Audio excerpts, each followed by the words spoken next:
Chemical formula of compounds. तर तो chemical formula आपण कसा लिहायचा याच्याबद्दल आपण बघणार होतो. राईट, आपण थोडंसं वाचलेलं होतं त्याच्याबद्दल, बट नाऊ डिटेल्ड आपल्याला बघायचं आहे. ओके, सो एकच आपला पॅरेग्राफ राहिला आहे तेवढंच आहे याच्यातला. The characteristics of a compound formed by ionic bond is that its molecule has two parts. बरोबर, कुठलंही मॉलिक्यूल जे आयोनिक बॉन्डनी फॉर्म झाले, फॉर एक्झाम्पल NaCl, तर त्याच्यामध्ये दोन पार्ट्स असतात. These are a cation that is positively charged ion and an anion that is negatively charged ion. आता कॅटायनची आपण लास्ट लेक्चरमध्ये डेफिनेशन कशी बघितली होती. Cation is a basic radical and anion is a acidic radical.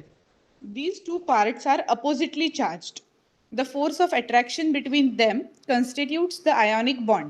हे दोन अपोजिटली चार्ज आहेत, एक पॉझिटिव्ह एक निगेटिव्ह आहे, आणि त्याच्यामुळे त्यांच्यामधला जो फोर्स ऑफ अट्रॅक्शन आहे त्याच्यामुळे आयोनिक बॉन्ड फॉर्म होतो.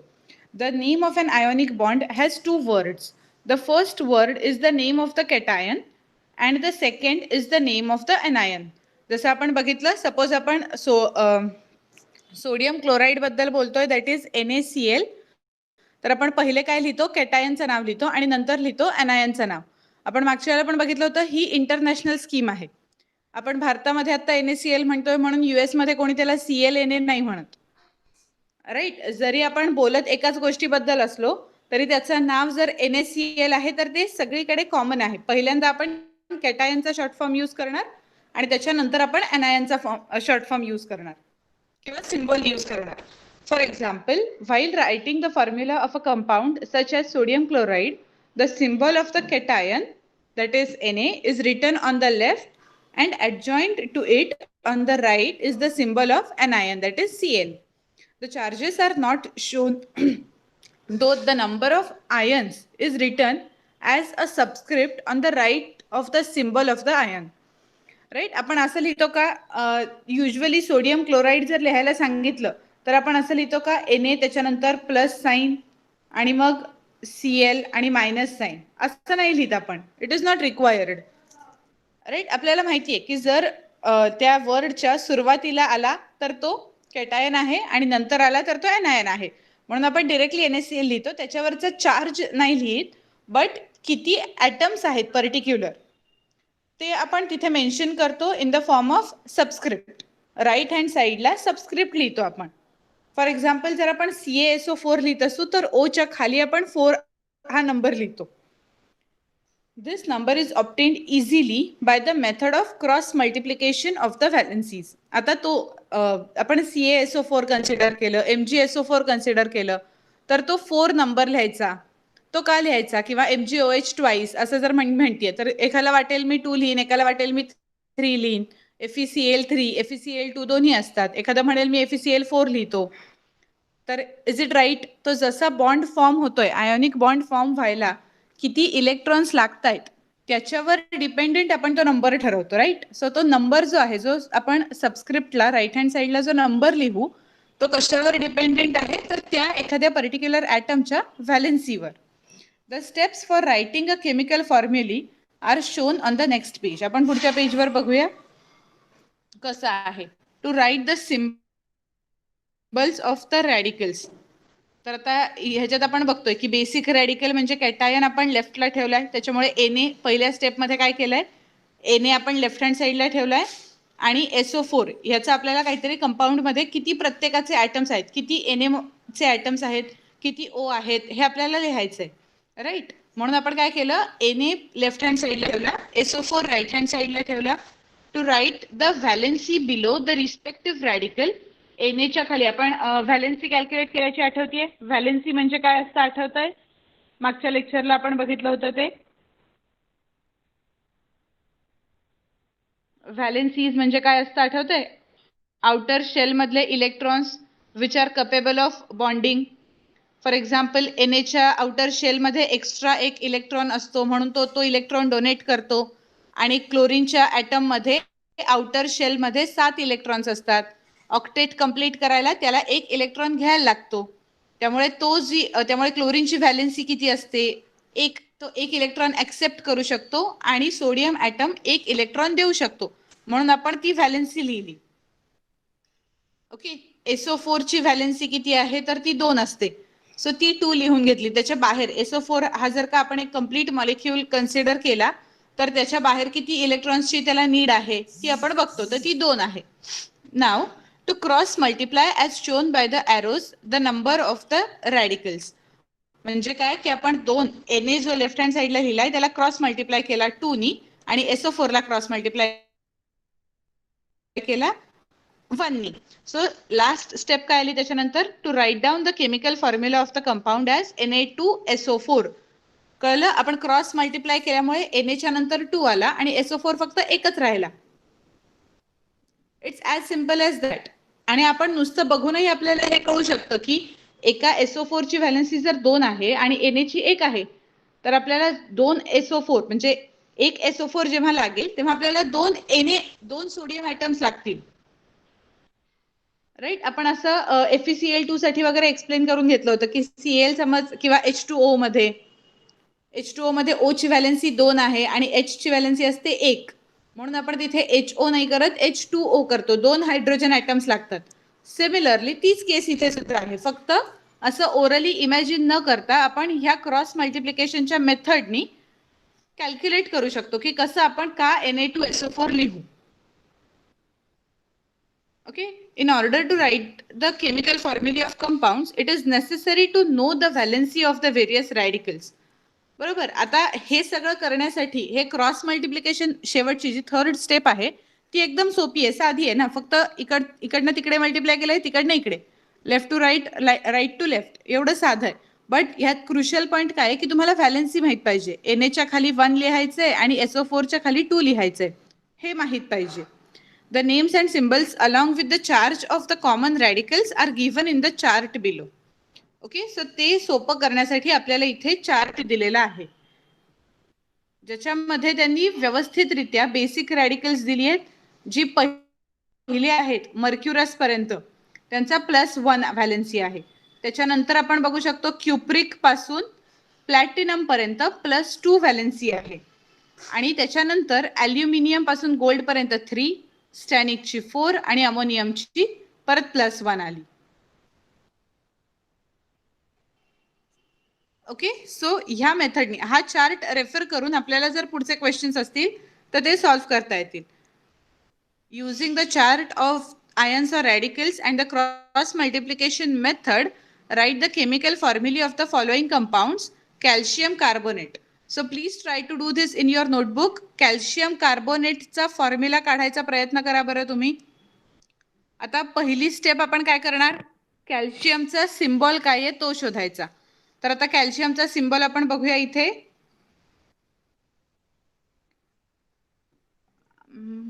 येस, इथे दिसतोय कॅल्शियम Ca2+, राईट. सो तो लिहून घेतला म्हणजे कॅल्शियम कार्बोनेट असं कंपाऊंडचं नाव लिहिलं.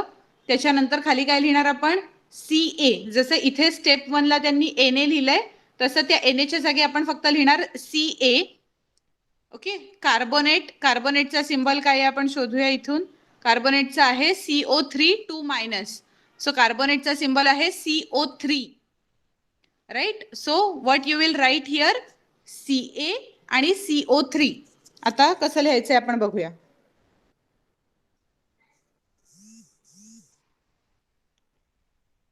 एका पहिल्या स्टेपमध्ये आपण फक्त त्यांचा सिम्बॉल लिहून घेणार Ca CO3. त्याच्यानंतर आपण काय लिहणार आहे, त्याची व्हॅलेन्सी. Ca ची व्हॅलेन्सी किती आहे 2, CO3 ची व्हॅलेन्सी आपण बघितली 2. थर्ड स्टेपला नेक्स्ट स्टेपला आपण त्यांना क्रॉस मल्टिप्लाय केला म्हणजे इकडनं ॲरो इकडे, इकडनं इथे. सो कसं झालं, Ca चे 2, सो Ca2, CO3 पण ट्वाइसच आलं. मग आता हा 2 आपण कॅन्सल करू शकतो का, दोन्हीचे आपल्याला 2-2 लागणार आहेत. सो ते दोन्ही कॅन्सल होऊ शकतं आणि मग ते कॅन्सल करून आपण फायनली कसं लिहू शकतो, CaCO3. Is it clear. आपल्याला फक्त CaCO3 लिहिता येईल त्याच्यामुळे, राईट. आता हे खूप सोपं होतं, सरळ आपलं CaCO3 झालं कॅन्सल करून. पुढच्या एखाद्या कंपाऊंडचं लिहून बघूया.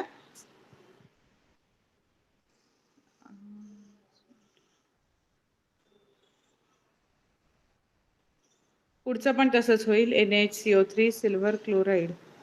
हां, सिल्वर क्लोराईडचं पण AgCl होईल. नो प्रॉब्लेम, तिथे पण काही नाही. कॅल्शियम हायड्रॉक्साईड, कॅल्शियम हायड्रॉक्साईडचं तयार करा.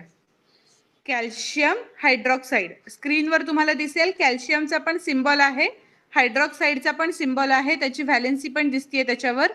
सो आता त्याचं तयार करून दाखवा मला. कॅल्शियम हायड्रॉक्साईडचं कसं कराल?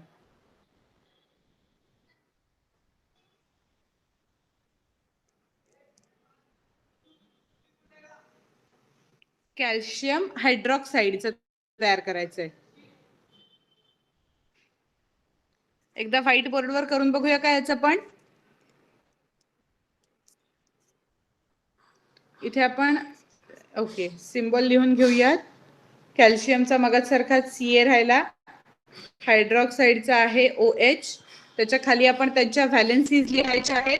Ca ची आपण टेक्स्टबुक मध्ये बघू शकतो. Ca च्या समोर काय दिलंय इथे बघा. Ca च्या समोर +2 म्हणजे 2 ही व्हॅलेन्सी कॅल्शियमची आहे आणि हायड्रॉक्साईडची व्हॅलेन्सी मायनस आणि पुढे काही नाहीये, नंबर नाहीये म्हणजे तो 1 असतो.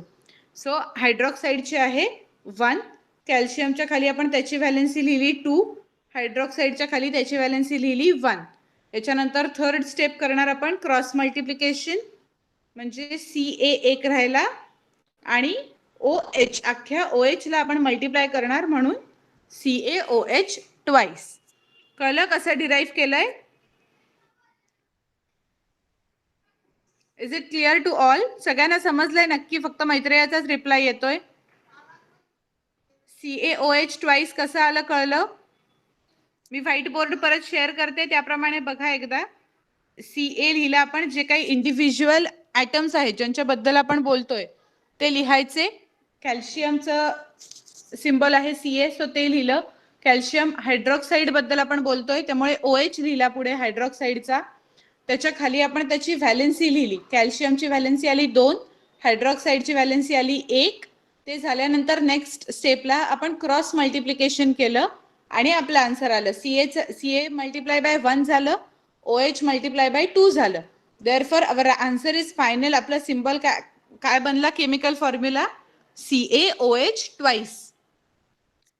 समजलंय कसं बनलंय ते सगळ्यांना नक्की आता? Very good, perfect. हे लक्षात ठेवा, कारण हे फक्त 9th पुरतं मर्यादित नाही राहणार. केमिस्ट्री साधारण 12th पर्यंत सगळ्यांना, जे सायन्स घेतील त्यांना कंपल्सरी राहणारच आहे आणि हे प्रत्येक ठिकाणी लागेलच तुम्हाला. ओके, सो हे आता व्यवस्थित समजून घ्या, नंतरचे कष्ट वाचतील जेणेकरून. Okay, so now I guess this was the end of this chapter. तर आता हा चॅप्टर संपलाय आपला. We will start with the next chapter. It is also related with chemistry subject, acids, bases and salts.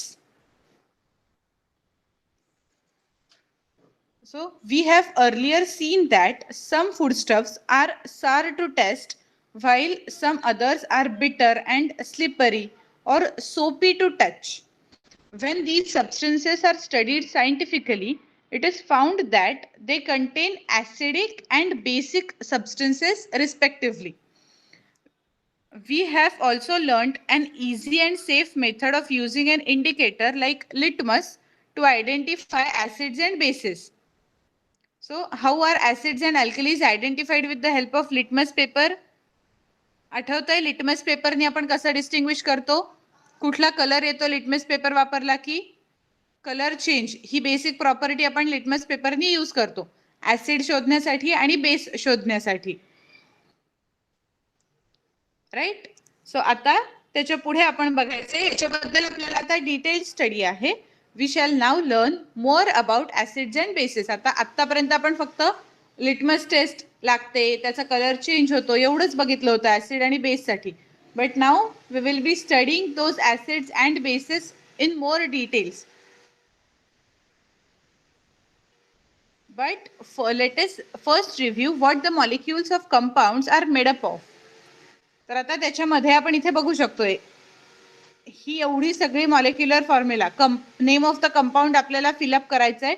Molecular formula त्यांनी दिलेला आहे HCl किंवा बाकीचे सगळे दिलेले आहेत. त्याचं नेम काय आहे तर hydrochloric acid.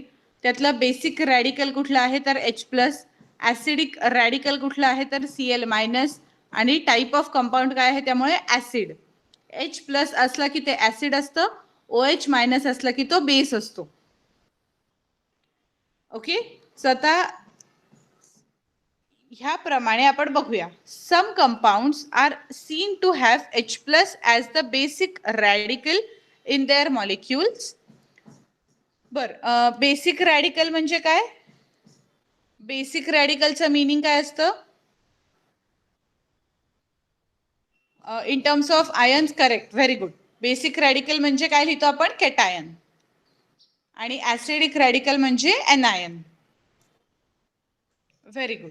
So H+, charge आहे म्हणजे तो पॉझिटिव्हली चार्ज आहे, म्हणून तो कॅटायन आहे आणि म्हणून तो बेसिक रॅडिकल आहे.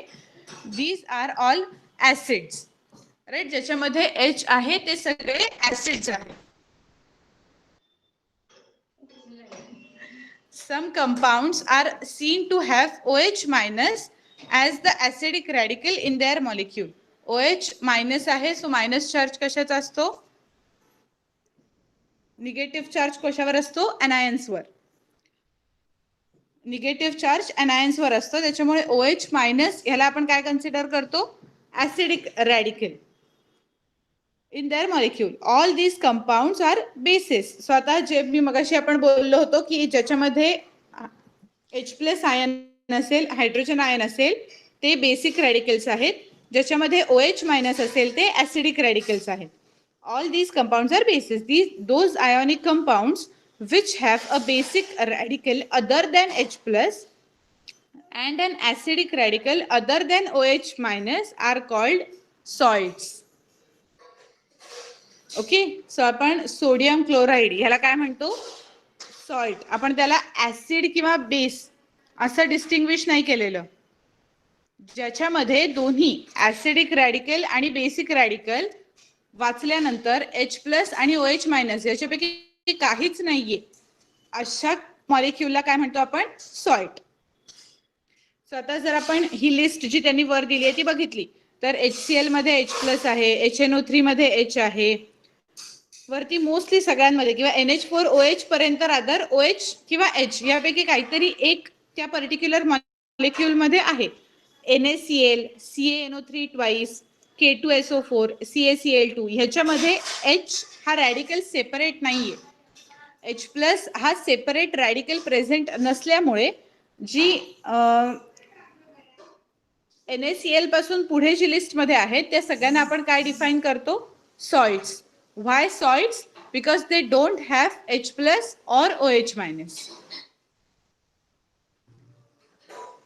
Now complete part B of the above table. It will be clear that there are three types of ionic compounds and these are acids, bases and salts. Right. आपण काय आता जे आपण परत बघितलं होतं तेच, ज्याच्यामध्ये H आहे, HCl पासून H3BO3 पर्यंत सगळे ऍसिड्स आहेत, NaOH पासून NH4OH पर्यंत सगळे बेसेस आहेत आणि NaCl पासून लास्ट पर्यंत सगळे सॉल्ट्स आहेत. त्यामुळे आयोनिक कंपाऊंड ज्याच्यामध्ये आपण कॅटायन, एनायन यांच्याबद्दल बोलतो, अशा आयोनिक कंपाऊंड्स मध्ये तीन कॅटेगरीज आहेत: ऍसिड, बेस आणि salt. Ionic compounds. The molecule of an ionic compound has two constituents, namely cation, that is positive ion or basic radical, and anion, that is negative ion or acidic radical. जे आपण मागच्या chapter मध्ये शिकलोय तेच परत आहे इथे. There is a force of attraction between these ions as they are oppositely charged and that is called the ionic bond. दोन आयन्स आहेत, पॉझिटिव्हली चार्ज, निगेटिव्हली चार्ज, त्यांच्यामध्ये फोर्स ऑफ अट्रॅक्शन आहे आणि त्याच्यामुळे जो बॉन्ड तयार होतो आहे that is non as ionic bond. The force of attraction between one positive charge on cation and one negative charge on anion makes one ionic bond. Okay, स्वतः हा part वेगळा आहे की आपण जेव्हा एक पॉझिटिव्ह चार्ज एक निगेटिव्ह चार्ज कन्सिडर करतो, एक बॉन्ड तयार होतो. So while studying static electricity, we have learned that there is a natural tendency of any body to change from an electrically charged state into an electrically neutral state. Why then is an electrically charged ion formed from an electrically balanced, that is, neutral atom? The explanation lies in the electronic configuration of atoms. Let us see once again how the sodium and chlorine atoms form the Na plus and Cl minus, and as a result how the NaCl is formed. आपण ही आता जी diagram आहे ती बघूया. हे आपण last लेक्चरला पण I guess white बोर्डवर मी दाखवलेलं होतं. सोडियमचा एक ॲटम आहे ज्याचं इलेक्ट्रॉनिक कॉन्फिगरेशन 281 दिसू शकतं तुम्हाला व्यवस्थित डायग्राम मध्ये सुद्धा. इनर शेल मध्ये 2 इलेक्ट्रॉन्स आहेत, त्याच्यानंतर 8 इलेक्ट्रॉन्स आहेत आणि सगळ्यात बाहेर 1 इलेक्ट्रॉन आहे. तो इलेक्ट्रॉन सोडियम जेव्हा सोडून जातो, इलेक्ट्रॉन 1 इलेक्ट्रॉन लिव्हिंग असं तिथे दिलंय. म्हणजे 1 इलेक्ट्रॉन सोडियमचा ॲटम जेव्हा सोडून जातोय त्याच्यानंतर सोडियमवर पॉझिटिव्ह चार्ज येणार. का? तर इलेक्ट्रॉनला निगेटिव्ह चार्ज असतो. निगेटिव्हली चार्ज कुठली तरी गोष्ट जेव्हा त्या ॲटम मधून बाहेर पडतीये तेव्हा नॅचरली त्याला कुठला चार्ज येईल? पॉझिटिव्ह. त्यामुळे तो इलेक्ट्रॉन गेल्यानंतर पॉझिटिव्ह चार्ज आला Na वर. पुढच्या पार्ट मध्ये काय झालंय? क्लोरीन ॲटम आहे. क्लोरीन ॲटम मध्ये 287, त्याला ऑक्टेट कंप्लीट करायचं आहे. त्याला बाहेरच्या शेल मध्ये 8 इलेक्ट्रॉन्स ठेवायचे आहेत. त्यासाठी त्याने काय केलं? 1 इलेक्ट्रॉन ऍक्सेप्ट केला, 1 इलेक्ट्रॉन रिसिव्ड. इथे अगदी फेंट थोडासा कलर चेंज दिसून येईल. जो इलेक्ट्रॉन शेअर झालाय तो ब्राऊन कलरनी दाखवलाय. दिसतोय त्याला ब्राऊन कलर तुम्हाला? जो इलेक्ट्रॉन शेअर झालाय तो ब्राऊन कलर मध्ये. सो तो Na मधनं तो ब्राऊन कलरचा इलेक्ट्रॉन जाताना दाखवलाय आणि Cl मध्ये तो इथे आतमध्ये आलेला दाखवलाय. आणि अशा प्रकारे आता Na मधून 1 इलेक्ट्रॉन निघून गेला आणि त्यामुळे त्या दोघांमध्ये बॉन्ड तयार झाला, NaCl with an ionic bond. Is it clear how this bond forms? आपण हे एकदम थोडक्यात बघितलेलं होतं. इफ यू रिमेंबर, आपण व्हाईट बोर्डवर फक्त इतकं डिटेल्ड स्ट्रक्चर नव्हतं काढलं त्याचं, बट थोडंसं काढून आपण चेक केलेला होता की कसा होतोय हा बॉन्ड फॉर्म ते. The outermost shell of the sodium and the chlorine atoms is not a complete octet. Right? जे बाहेरची सगळ्यात बाहेरची शेल आहे त्याच्या ते पूर्ण ऑक्टेट तयार नाही झालेलं. However, outermost shell in both the Na plus and Cl minus ions is a complete octet. जेव्हा आपण फक्त Na म्हणतोय तर कंप्लीट ऑक्टेट नाहीये, बट जेव्हा आपण म्हणू Na प्लस तेव्हा ते कंप्लीट ऑक्टेट तयार झालंय. जेव्हा आपण Cl म्हणतोय तेव्हा सुद्धा ऑक्टेट नाहीये. Cl मायनस म्हणल्यावर मात्र ऑक्टेट आहे. An electronic configuration with a complete octet indicates a stable state. जेव्हा जेव्हा ऑक्टेट कंप्लीट असतं तेव्हाच आपण म्हणतो की स्टेबल, तो जो पर्टिक्युलर ॲटम आहे तो स्टॅबिलाइज्ड आहे. Right? And therefore an ionic compound NaCl having very high stability is formed. आणि प्रत्येक ॲटमची टेंडन्सी काय असते? To go to stability. प्रत्येक ॲटमचं एम काय आहे की स्टॅबिलिटी पर्यंत पोहोचायचं. इनस्टेबल ॲटम्स, इनस्टेबल कंपाऊंड्स कधीही एक्झिस्ट करत नाहीत. So now dissociation of ionic compounds. आता आपण काय बघितलं? Formation of ionic compounds. 2 oppositely charge atoms आहेत आणि त्यांचं आपण आता फॉर्मेशन बघितलं होतं. Na आणि Cl हे एकत्र केले आणि NaCl तयार झाला. आता आपण काय बघूया? Dissociation of ionic compounds. On mixing the substances as shown here, what are the resulting mixtures formed by mixing water and salt, water and sugar, water and sand? On dissolving in water, an ionic compound forms an aqueous solution. बरोबर? जेव्हा आपण मीठ किंवा साखर पाण्यात घालतो तेव्हा काय तयार होतं? Aqueous solution. In the solid state, the oppositely charged ions in ionic compounds are sitting side by side. When an ionic compound begins to dissolve in the water, water molecules push themselves in between the ions of the compound and separate them from each other. Diagram प्रमाणे आता 5.2. Okay, very good. इथेच diagram आहे. हे NaCl मध्ये आपण बघू शकतो की NaCl जो मॉलिक्युल्स आहेत हे एकत्र बसलेले आहेत, Na आणि Cl चे सगळे. बट जेव्हा आपण ते पाण्यात डिझॉल्व्ह करायचा प्रयत्न करतो तेव्हा पाणी त्याच्या आतमध्ये शिरायचा प्रयत्न करणार. बरोबर. त्या दोनच्या मध्ये, त्या ग्रीन आणि ब्राऊन हे जे डॉट्स आहेत ह्याच्यामध्ये वॉटर एंटर करायचा प्रयत्न करतं आणि त्यामुळे काय होतं, ते जी एकत्र बसलेले आयन्स आहेत ते एकमेकांपासून सेपरेट होतात. That is to say, an ionic compound dissociates while forming an aqueous solution. याला आपण म्हणतो डिसोसिएशन. मगाशी काय झालं होतं, त्यांचं असोसिएशन झालं होतं. Na आणि Cl हे एकत्र येऊन बसले होते आणि सॉलिड स्टेट मध्ये होते. का तर ते एकमेकांना चिकटले, त्यांच्यामध्ये काही ऑब्स्टॅकल येत नाहीये. बट जेव्हा आपण ते पाण्यामध्ये टाकू, वॉटर मॉलिक्युल्स ह्या दोन आयन्सच्या मध्ये जायचा प्रयत्न करतं. Na आणि Clच्या आयन मध्ये वॉटर जाण्याचा प्रयत्न करतं आणि त्यामुळे हे आयन्स सेपरेट होतात. So that is dissociation of an ionic compound while forming the aqueous solution. Aqueous solution वॉटरमध्ये डिसोल्युशन होताना त्या वॉटरमध्ये ते मिक्स होताना त्या दोघांचं डिसोसिएशन होईल.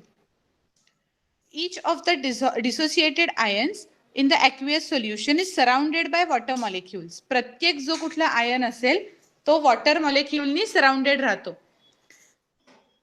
This state is indicated by writing AQ, meaning aqueous, on the right of the symbol of the ion. म्हणजे आता इथे ही जी रिॲक्शन दाखवली आहे तिथे NaCl आणि ब्रॅकेट मध्ये सबस्क्रिप्ट लिहिली आहे S, म्हणजे NaCl in the solid state आणि वॉटर, त्याच्यामध्ये जेव्हा आपण पाणी ऍड केलंय त्याच्यानंतर होणारे डिसोसिएशन, आणि डिसोसिएशन झाल्यामुळे Na+ आणि Cl- हे वेगळे झाले आणि तिथे काय लिहिलंय AQ, दॅट इज ॲक्वियस. वेगळे झाल्यावर त्यांच्या समोर AQ लिहिलेलं आहे, ॲक्वियस फॉर्म मध्ये गेलेत असं लिहिलेलं आहे. ओके. सो हे जे सिम्बल्स आहेत आणि त्यांची रायटिंग स्टाईल आहे ती सुद्धा शिकून घेणं गरजेचं आहे. Okay, that is also important, कारण तुम्ही काय लिहिताय हे समोरच्याला कळायला पाहिजे ना. आपण जनरली बाकी पण लेटर्स का शिकतो, तर आपल्या मनात आहे, आपल्याला माहिती आहे, पण ते समोरच्याला कसं कळणार. म्हणून हे जे स्टँडर्ड फॉर्मॅट्स आहेत लिहिण्याचे ते सुद्धा लक्षात ठेवायचे. सो हे झालं. आतापर्यंत आपण काय काय बघितलं मग. असोसिएशन ऑफ आयन्स म्हणजे formation of ionic bond and therefore the compound. त्याच्यानंतर आपण बघितलं डिसोसिएशन ऑफ आयन्स, वॉटरमध्ये टाकल्यावर त्यांचं डिसोसिएशन, सेपरेशन कसं झालं ते बघितलं आपण.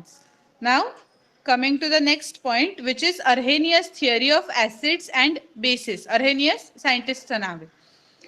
The Swedish scientist Arrhenius put forth a theory of acids and bases in the year 1887. This theory gives definitions of acids and bases as follows.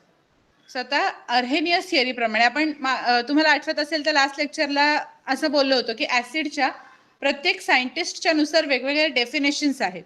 प्रत्येक डेफिनेशन ही correct आहे. Okay. पहिल्यांदा जेव्हा शोध लागला तेव्हा फक्त कलर चेंज, लिटमस वरनं colour change, सगळ्यात आधी तर टेस्ट, वेगवेगळी टेस्ट लागतीये हे कळलं. त्याच्यानंतर कलर चेंज इंडिकेट झाला. तो झाल्यानंतर मग H+ आयन्सचा प्रेझेन्स, कॅटायन अनायन्सचा प्रेझेन्स, हे सगळं यायला लागलं आणि त्यामुळे आपण ऍसिड बेसच्या वेगवेगळ्या डेफिनेशन करतो. सो अकॉर्डिंग टू आता आपल्याला काय शिकायचंय, अर्हेनियस थिअरी प्रमाणे आपण काय डेफिनेशन करणार.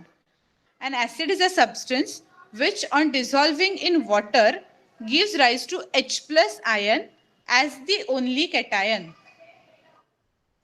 ओके. सो डेफिनेशन फक्त लक्षात ठेवायची किंवा पाठ करायची असं नका करा.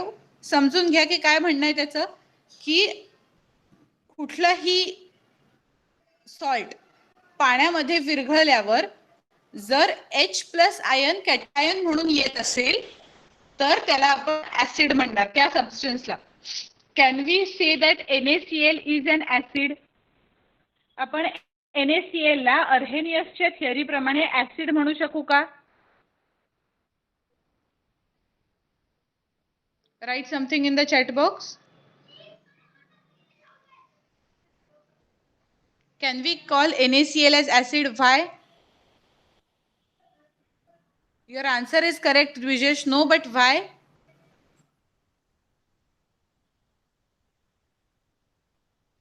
You can switch on your mic for answering the question, Dvijesh. Yes, NaCl is salt. ते आपण वर बघितलं. बट जरा थोडंसं प्रॉपर आन्सर देता येईल तुला? आता जी आपण अर्हेनियसची थिअरी वाचली त्याला कन्सिडर करून काही आन्सर देता येईल? NaCl सॉल्ट आहे म्हणून ऍसिड नाहीये, बट मेन पर्पज काय त्याला आपण का नाही ऍसिड म्हणते?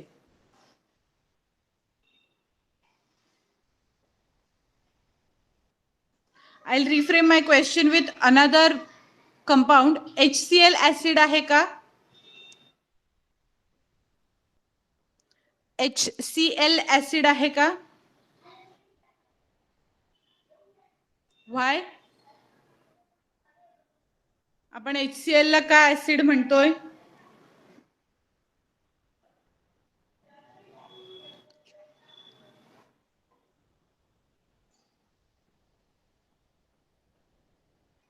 Your answer is correct. HCl is acid. Why HCl? Why we are calling HCl as acid? तुम्हाला आता एक्झामला गिव्ह रिझन जो सेक्शन असतो जिथे गिव्ह रिझनचे क्वेश्चन्स येतात तिथे येऊ शकतं. Why will you call this particular compound as acid or not? असा क्वेश्चन येईल की मी H2SO4 ला ऍसिड का म्हणायचं, HCl ला ऍसिड का म्हणायचं? तर तिथे आपल्याला एकदम सिंपल आन्सर आहे. According to Arrhenius theory, an acid is a substance which on dissolving in water gives rise to H plus ions as the only cation. In case of HCl, H plus is the only cation that is formed after dissolution. Therefore, HCl is considered as an acid. And आता मगाचा जो प्रश्न होता NaCl ला आपण acid का नाही म्हणणार, तिथे काय लिहायचं? On dissolving in water NaCl gives rise to Na plus as the only cation, and according to Arrhenius theory it should be H plus only cation, then only we can call that substance as acidic. Therefore NaCl is not acidic. Is it clear? समजलंय कसं उत्तर frame करायचंय तुम्हाला ते? हा, आता इथे द्विजेश तू जे म्हणलास ते बरोबर होतं, because NaCl is a salt. But का आपण त्याला ऍसिड म्हणत नाहीये ह्याचं हे एक्सप्लेनेशन द्यायचं. Okay, we know that it is a salt. असाच क्वेश्चन आता पुढे आपण जेव्हा बेसिसची डेफिनेशन करू तेव्हा पुढचं घेऊ. सो आता ह्याच्यामध्ये examples of acids HCl, H2SO4, H2CO3 आपण बघू शकतो की सगळ्यामध्ये H प्रेझेंट आहे. ते सगळे आपण कन्सिडर केलेले आहेत as an acid. HCl water dissociation will form H plus and Cl minus. H2SO4 water dissociation H plus आणि HSO4 मायनस. इथे बघा इथे वेगळं झालेलं आहे, इथे H2 आणि SO4 असे सेपरेट नाही झालेले. पहिलं काय सेपरेट झालंय? H प्लस आणि त्याच्यानंतर HSO4 1 मायनस आणि त्याच्यानंतर पुढची स्टेप अशी होईल की ज्याच्यामध्ये HSO4 1 मायनस आणि त्याचं H प्लस आणि SO4 मायनस असं एक एक सॉल्ट एका वेळेला सेपरेट होईल, एक आयन एका वेळेला सेपरेट होईल, दोन एकत्र नाही.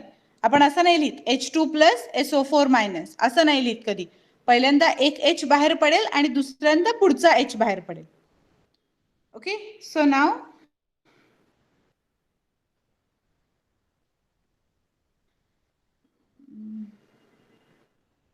आता ह्याच्यामध्ये आपल्याला बघायचं आहे की NH3 gas plus H2O mix केला, काय झालं? NH4 plus plus OH minus N2O plus H2O असं केलं तर ट्वाइस Na प्लस आणि बाहेर काय पडेल?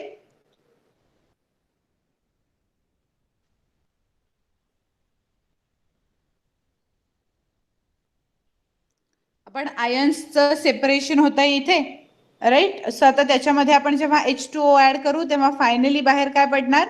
दोन OH मायनस आयन्स बाहेर पडणार, दोन Na प्लस दोन OH मायनस आयन्स बाहेर पडतील. ओके, सो ह्याच्यानंतर आपल्याला पुढे बघायचं आता बेस म्हणजे काय असतं. A base is a substance which on dissolving in water gives rise to the OH minus ion as the only anion. For example NaOH COH twice. एकदम सोपी. अर्हेनियस थिअरी प्रमाणे ज्या दोन डेफिनेशन्स आहेत ऍसिडच्या आणि बेसच्या ते एकदम सोपे आहेत. ऍसिड H प्लस बाहेर पडणार ॲज ओनली कॅटायन, बेसच्या दृष्टीने OH minus as only anion. Cation काहीही निघू दे, बेस जर आपण कन्सिडर करत असू तर OH मायनस हा एनायन म्हणून निघाला पाहिजे, तरच आपण त्या कंपाऊंडला बेस म्हणून कन्सिडर करणार. For example NaOH, CaOH twice etcetera, ज्या सगळ्यांमध्ये OH येतील असे. Okay, is it clear? Acid आणि बेसची डेफिनेशन लिहिता येईल आणि आपण जे गिव्ह रिझन्स केले होते ते चांगले फ्रेम करून आन्सर लिहिता येईल तुमचं तुम्हाला, की आपण HCl ला ऍसिड का म्हणणार, किंवा आता मी असा क्वेश्चन विचारू शकते की आपण HCl ला बेस का नाही म्हणणार. तर HCl जेव्हा डिसोसिएट होईल तेव्हा त्याच्यामधून OH मायनस आयन सेपरेट नाही होणार, आणि जेव्हा OH मायनस आयन सेपरेट होतात तेव्हाच फक्त आपण त्या कंपाऊंडला बेस म्हणू शकतो, म्हणून आपण HCl ला बेस नाही म्हणणार. ओके, समजलं इथपर्यंत सगळ्यांना व्यवस्थित?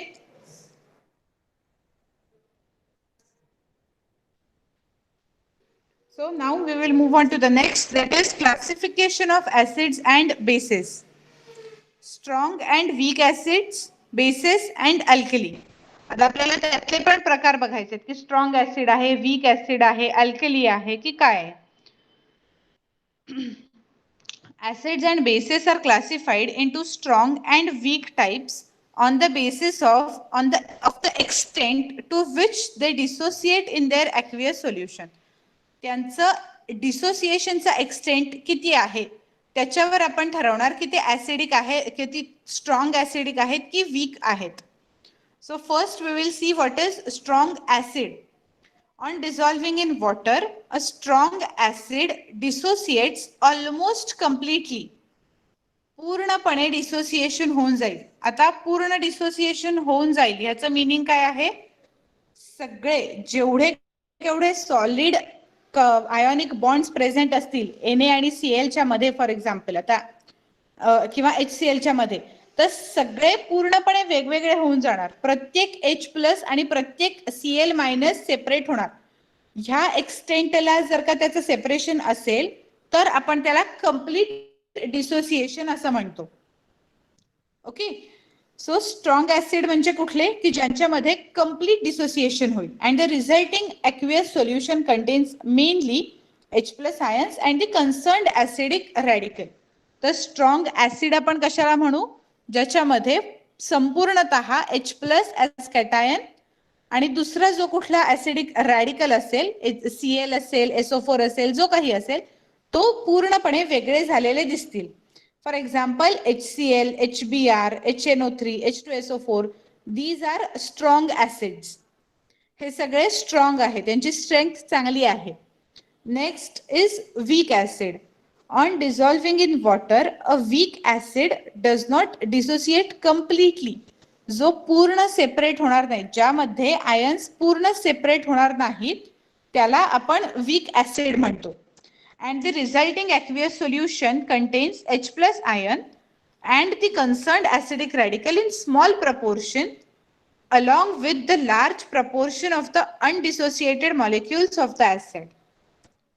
Okay, so हा फरक व्यवस्थित समजून घ्या. स्ट्रॉंग ऍसिड जर आपण पाण्यामध्ये डिसॉल्व्ह केलं तर आपली एक्सपेक्टेशन अशी आहे की आपल्याला फक्त H+ आणि Cl- मिळायला पाहिजे. HCl हा कंप्लीट फॉर्म मध्ये अजिबात नसायला हवा स्ट्रॉंग ऍसिड मध्ये. वीक ऍसिड मध्ये ऍसिड आहे म्हणल्यावर H+ आणि दुसरा कुठला तरी जो कन्सर्न एनायन आहे किंवा कन्सर्न ऍसिडिक रॅडिकल आहे तो सेपरेट होईल. त्यांचा proportion with that of its original acid म्हणजे H2CO3 आपण कन्सिडर केलं तर ह्याचं डिसोसिएशन कसं होईल? H+ आणि CO3-. तर हे जे डिसोसिएशन होईल, H+ वेगळा जाईल, CO3 वेगळा जाईल, ह्यांची जी अमाऊंट असेल त्या पर्टिक्युलर सोल्युशन मधली ती टोटल H2CO3 पेक्षा कमी असेल, तेव्हा आपण त्याला म्हणू वीक ऍसिड. म्हणजे कमी डिसोसिएशन होईल, पूर्ण सेपरेशन होणार नाही, तेव्हा आपण त्यांना म्हणणार weak acids. For example H2CO3, CH3COOH, acetic acid, हे सगळे काय आहेत? वीक ऍसिड्स आहेत. H2CO3 आणि CH3COOH, that is acetic acid. तुम्ही जर शाळेमध्ये केमिकल लॅबोरेटरी मध्ये गेलात तर आपल्याला स्ट्रॉंग ऍसिड पासून जपायला सांगतात. कुठल्याही ऍसिड पासून शक्यतो जपायचंच, बट HCl आपल्या हातावर पडणं आणि ऍसिटिक ऍसिड आपल्या हातावर पडणं ह्यात थोडा फरक असतो. काय फरक असेल माहितीये? जर चुकून लॅबमध्ये काम करताना HCl हातावर पडलंय तर काय होईल आणि ऍसिटिक ऍसिड हातावर पडलं तर काय होईल? Any acid is dangerous, but the effect of strong acid is more worst than the effect of weak acid. जर HCl सारखं एवढं स्ट्रॉंग ऍसिड हातावर पडलं, HCl H2SO4 ती जी वर स्ट्रॉंग ऍसिडची लिस्ट होती त्याच्यापैकी कुठलंही, तर हात भाजू शकतो. Yes, correct. HCl will burn the skin. Acetic acid milder effect असेल थोडा, काहीतरी इरिटेशन होईल, इचिंग होईल, बट डायरेक्ट जळून नाही जाणार कातडी. Okay, so next is strong base. आता जसं आपण स्ट्रॉंग ऍसिड, वीक ऍसिड बघितलं, आता आपल्याला बघायचंय strong base. On dissolving in water, a strong base dissociates almost completely and the resulting aqueous solution contains mainly OH minus ions and the concerned basic radicals. So जसं मगाच्या आपण strong ऍसिडची जशी definition केली होती, same way आपण strong बेसची definition केली आहे. Acid मध्ये H+ पूर्ण बाहेर पडला होता, बेस मध्ये OH मायनस पूर्ण बाहेर पडणार आणि इट्स कन्सर्न्ड बेसिक जो कुठला त्याच्या बरोबर कॅटायन असेल तो. For example NaOH, KOH, COH twice, Na2O.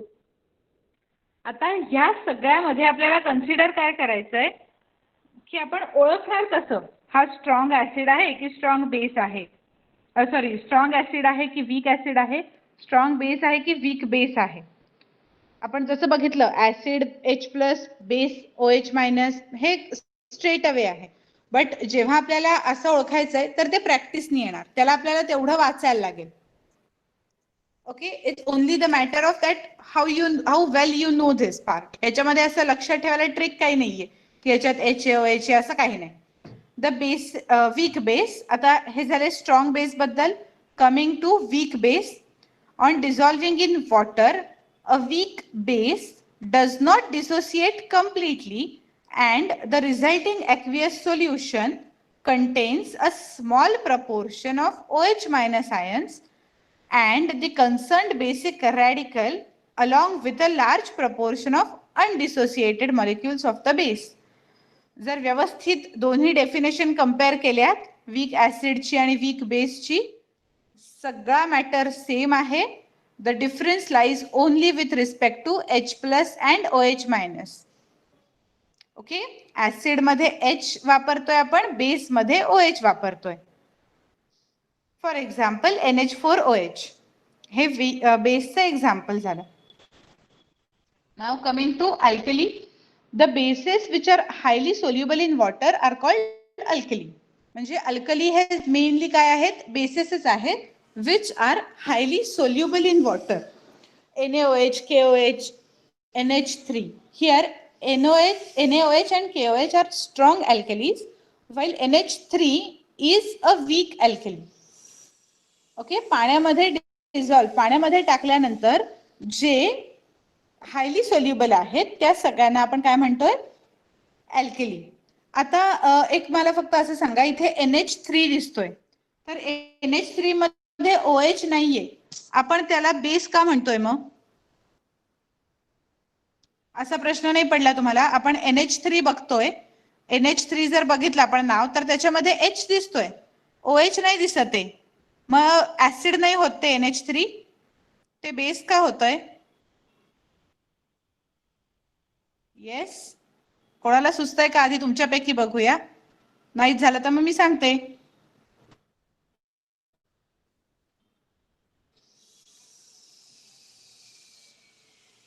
नाही? ओके, आपण परत एकदा डेफिनेशन वाचूया. अर्हेनियसची डेफिनेशन काय आहे? On dissolving in water gives rise to H+ ions. Okay, आता ह्या वर्ड्स वर फोकस ठेवा. On dissolving in water gives rise to H+. त्याच्यानंतर आपण इथे बघूया NH3 + H2O असं जेव्हा केलंय NH3 सबस्टन्स घेतला, dissolved in water, that is H2O. त्याच्यापासून काय बनलंय बघा बरं, H+ आयन्स येत आहेत का बाहेर? In this reaction do you see H+ or are you observing it as OH-?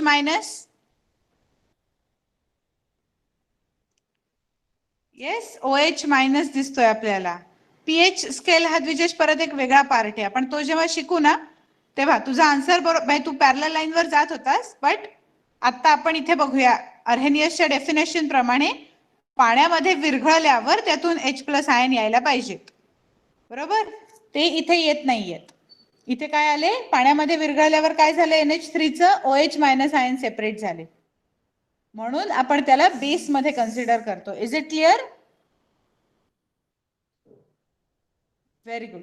Think on these lines. असं जेव्हा समोर दिसतं लगेच आपल्या मनात क्वेश्चन्स फॉर्म करायला सुरुवात करायची. रिसर्चचा ऍप्टिट्यूड वाढेल याने तुमचा. Basicity and acidity.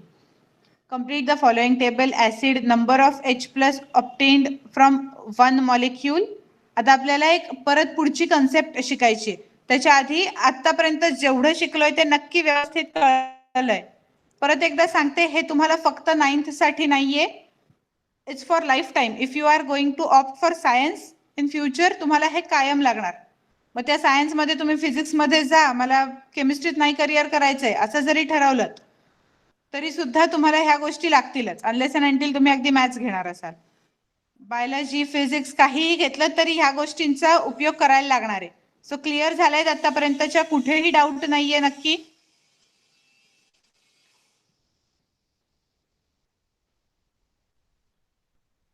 Okay, very good. So now we will move on to the next topic then, basicity and acidity. खाली काही ऍसिड्सची लिस्ट दिलेली आहे आपल्याला, त्याच्यामधून आपल्याला काय काढायचंय की number of H+ obtain from one molecule. एक मॉलिक्यूल जर आपण HCl चा कन्सिडर केला तर किती H+ येतील, जरा चॅटबॉक्स मध्ये लिहून सांगा मला. HCl डिझॉल्व्ह झाल्यावर किती H डिसोसिएट होऊन येतील बाहेर? नंबर 1, 2, 3, 4. 1. परफेक्ट. नाव HNO3 मधनं किती येतील?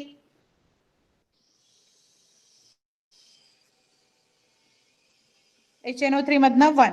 H2SO4 मधनं 2. Very good. सो समजलंय तुम्हाला. असेच पुढे H3 वगैरे आलं पुढे वाढत जातील. बेस साठी सेम आहे. NaOH कन्सिडर केला, OH एकच आहे त्यामुळे एक OH बाहेर पडणार. CaOH ट्वाइस मधनं 2 OH-. Acids and bases are also classified according to their basicity and acidity respectively. So what is basicity of acids? The number of H+ ions obtainable by the dissociation of one molecule of an acid is called its basicity.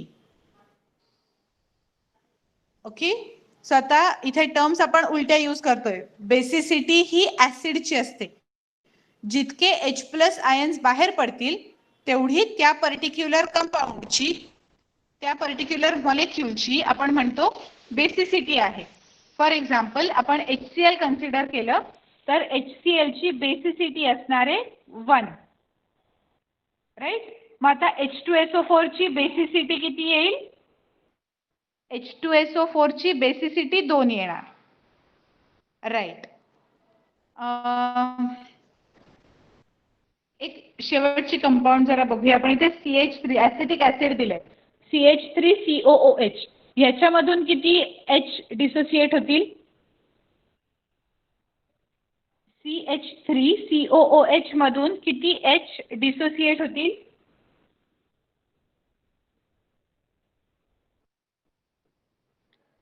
CH3COOH 1.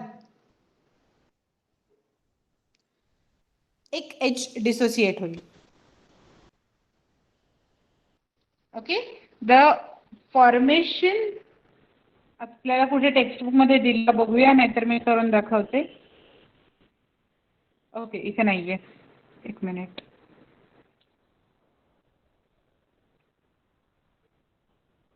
आपला molecule काय आहे CH3COOH म्हणजे acetic acid. हा जेव्हा dissociate होईल तेव्हा जे दोन मॉलिक्युल्स फॉर्म होतात ते असे होतात CH3COO minus plus H plus. Okay, so किती झालं H प्लस किती आले बाहेर? हे जे आहेत हे ह्या कार्बनला अटॅच्ड आहेत ते कार्बनशी अटॅच्ड हायड्रोजन आहेत.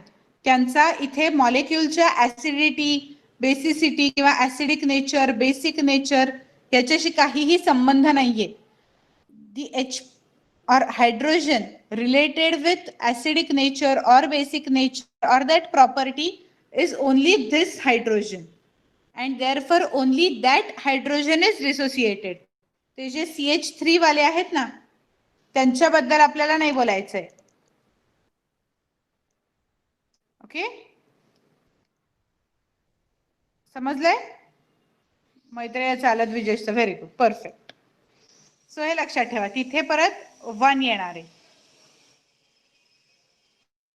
कारण तुमचे आता बाकीचे टाइप्स ऑफ बॉन्ड्स नाही झालेले. बट असं सांगून ठेवते मी की CH3 हा जो मॉलिक्यूल आहे हे जो मिथेनचा आपण जे म्हणतो फॉर्म्युला त्याच्यामधला तो जो बॉन्ड फॉर्म होतोय that bond is covalent bond and not ionic bond. CH3 मधला जो बॉन्ड आहे तो कोव्हॅलेंट बॉन्ड असतो. Okay, so now coming to कुठे गेलो बेस. नाही सॉरी बेसिसिटी बघत होतो आपण बेसिसिटी आणि ऍसिडिटी. तर बेसिसिटी बघितली. What is acidity of basis? The numbers of OH minus ions obtainable by the dissolution of one molecule of a base is called its acidity. So जितके OH minus ions बाहेर येतील ती त्याची एका मॉलिक्यूलच्या बेसनी dissociation झाल्यावर जेवढे OH minus separate होतील that is called acidity. Okay, so on the basis of above table monobasic, dibasic and tribasic acids. Okay, इथे आता आपण शिकतोय त्यामुळे आता सगळं डोक्यात फ्रेश राहतं. बट नंतर बेसिसिटी ही पटकन बेसची पकडली जाते तर तसं कन्फ्युजन होऊ देऊ नका. बेसिसिटी ऍसिडची असते. ओके, H शी रिलेटेड बेसिसिटी हा वर्ड वापरला जातो आणि OH शी रिलेटेड ऍसिडिटी हा वर्ड वापरला जातो. Okay, so remember that. आणि त्याच्यावरून आपल्याला एक असं विचारलंय की मोनोबेसिक ऍसिड. आता HCl हे मोनोबेसिक ऍसिड झालं कारण डिसोसिएशन होऊन त्याचं बेसिसिटी 1 राहिली म्हणून HCl is considered as monobasic acid. HNO3 monobasic acid. Okay, आणि H2SO4 काय होईल आता? H2SO4 will be dibasic acid कारण 2 H डिसोसिएट होऊन आले. आणि त्याच्यानंतर शेवटचा छोटासा पार्ट आहे on the basis of the above table give 3 types of bases and their examples. Okay, ते बेसिस तर आता हे NaOH, KOH, COH ट्वाइस हे सगळे बेसिस आहेत.